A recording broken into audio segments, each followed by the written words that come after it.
The Red Sox did exactly what they needed to do in their last 3 days in Detroit by sweeping a team that needed to be swept.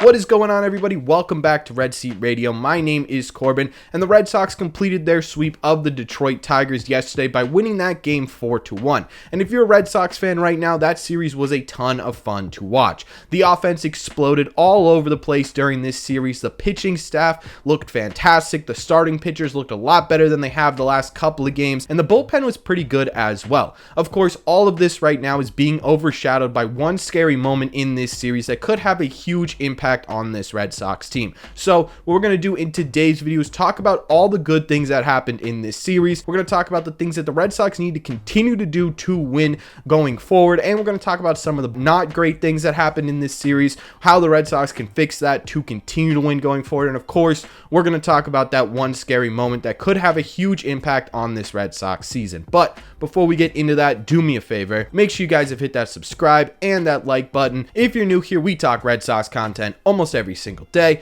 Plus, it helps these videos out a ton, and it would mean a lot to me. Thank you all very much for clicking on this one. Let's get into it.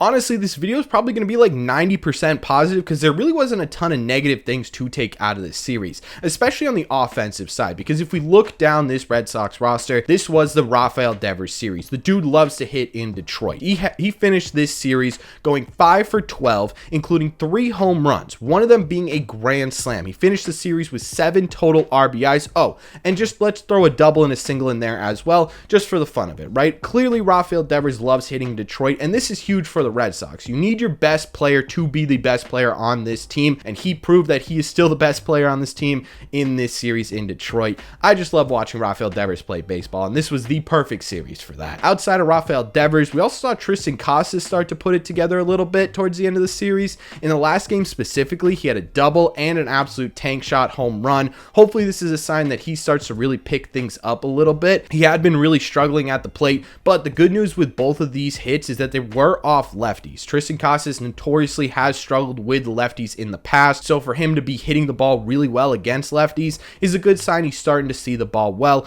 Hopefully this is something he can carry over into the Tampa Bay series. We also had an absolute monster shot from Rafael Tapia in the second game in this series as a pinch hitter. This ball was absolutely destroyed. Now, one thing I want to point out with Rafael Tapia is that these are going to be really important at bats. Obviously in this game specifically, it wasn't as important to the actual outcome of the game, but if Rafael Tapia keeps coming in as a pinch hitter situation type in the later innings of games, if he can continue to hit the ball like this, obviously not a home run every time, but clutch hits more often than not, he could be a huge piece of this Red Sox bench.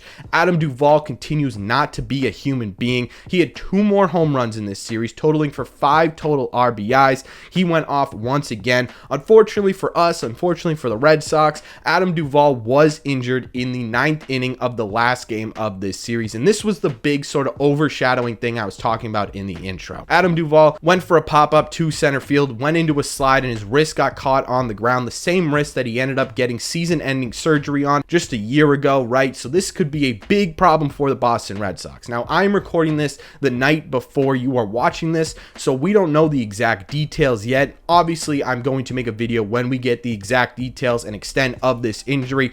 Right now, I'm simply crossing my fingers and praying that this is not a serious injury, because if the Red Sox lose Adam Duvall, they could be in huge trouble. And this is kind of overshadowing this entire series, because outside of that, the rest of the series was really positive, but this could be a huge negative depending on the outcome. Outside of those guys, Alex Verdugo continues to swing a hot bat. He had a couple of RBIs in this series and is hitting well over 300. Exactly what we needed to see from Alex Verdugo this year. Hopefully, again, this is something that he can continue to work on and grow off of. Connor Wong had a couple of key hits in this series as well as Rob Refsnyder having a few RBIs on top of that, and those two are going to be huge over the next couple of games. Not only because Adam Duvall is most likely going to miss time, but because over the next couple of games, we're going to be facing a ton of lefties. If Connor Wong and Rob Refsnyder can step up and be productive at the plate against left-handed hitters, that could be huge for this Red Sox team. Now, all in all, in terms of hitting in general, this offense was absolutely absolutely cooking, right? They look so much better than they did against Pittsburgh at home. And what I really loved about the offense in this series is that, yes, they were getting a ton of help from the home run ball, specifically from Devers and Adam Duvall.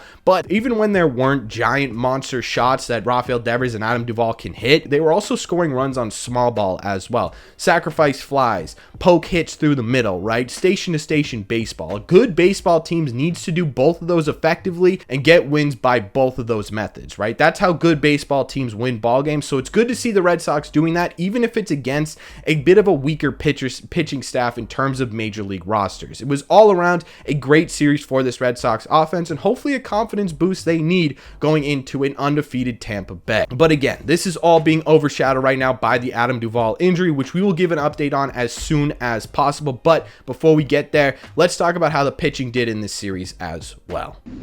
The starting pitching for this Red Sox team continues to see really great improvements over their first run through this rotation. Chris Sale made his second debut and looked much better than he did in his first start. Still not great, but he is making strides in the right direction. He went 5 innings, allowing 3 runs on 4 hits, walking 3 batters and striking out 7. Again, the start wasn't anything super special, but this is a start that Chris Sale can build on, right? He can work off of this start. The first start of the year, he got absolutely torched, and that's not something you can really work off of. This is a start that you can build off of, which is great news for Chris Sale. Again, a bit of a confidence boost, which is going to be key for this Red Sox team. Hopefully he continues to build off of his start. Outside of that, Tanner Houck continues to look really, really good in the starting pitching role. He went 5 innings again, allowed 2 earned runs, walked only 2 batters, which again is fantastic for Tanner Houck, and how concerned we were with his control over the last spring training. So 2 batters walked is great. He only struck out 4, and he's making a real case to stay in this rotation early on through the 2023 season.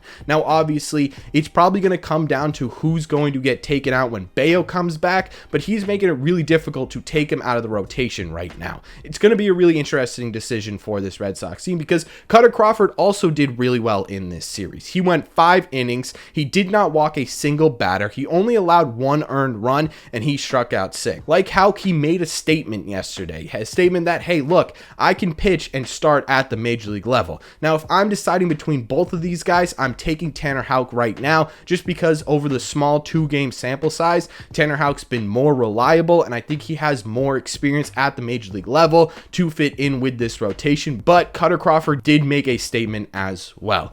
Now, moving on to the bullpen. The bullpen looked really, really good in this series. Kenley Jansen is probably going to give me a heart attack at some point this year, but he still managed to lock 2 games down and get his first 2 saves in a Red Sox uniform. Josh Winkowski continues to be really, really great out of the pen. He's slowly solidifying himself as a guy in this Red Sox bullpen. He really is slowly becoming a legitimate force out of this Red Sox bullpen, which is really awesome to see after a really cruddy start to his major league career in 2022. So that was really awesome to continue to see from Josh Winkowski.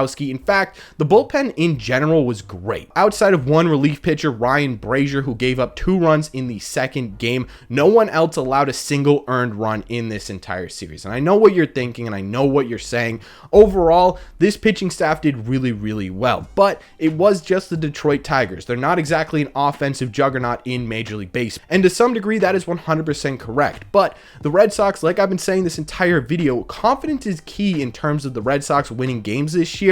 So for them to be able to get that confidence boost from the rotation, from the bullpen against a team that they needed to perform well against was an absolutely fantastic sight, right? Especially going into Tampa Bay, who are completely undefeated and who are scoring a lot of runs right now. This is a huge boost that the Red Sox needed to start facing more difficult opponents. Again, overall for the Boston Red Sox in this series, like I said, this is like a 90% positive experience as a Red Sox fan, and it's got to be a 90% positive experience for this Red Sox team. All sides of the ball were kicking into high gear when they needed to kick into high gear, and they did exactly what they should have done and swept a really bad team. Now the question is, how is this going to translate against the undefeated Tampa Bay Rays, who, by the way, have played the Detroit Tigers, the Washington Nationals, and the Oakland Athletics. The Red Sox are going to be the first team above 500 to play the Tampa Bay Rays, so we'll kind of see how they match up to a team that has a legitimately competent lineup put together. But either way, right, this is going to be a big test for the Red Sox going into Tampa Bay, and this win against the Detroit Tigers is huge. It all sorted depends on what happens with Adam Duvall. But before we get information on that and have a video probably later today, let me know in the comment section down below, what did you think of all this? What did you think of this latest Red Sox series? What did you think of this Red Sox sweep? Did you like what the offense did? Did you like what the pitching did? Are there any negatives that I did not mention that you want to point out? Let me know all your thoughts on the latest Red Sox series in the comment section down below. As always, if you made it to the end of this video, do me a favor, make sure you guys have hit that subscribe button if you haven't already. Like I said at the beginning, if you're new here, we talk Red Sox content almost every single day. Also, make sure you guys have hit the like button on this video as well. Helps it out a ton and would mean a lot to me. Thank you all very much for clicking on this one, and I will see you in the red seats.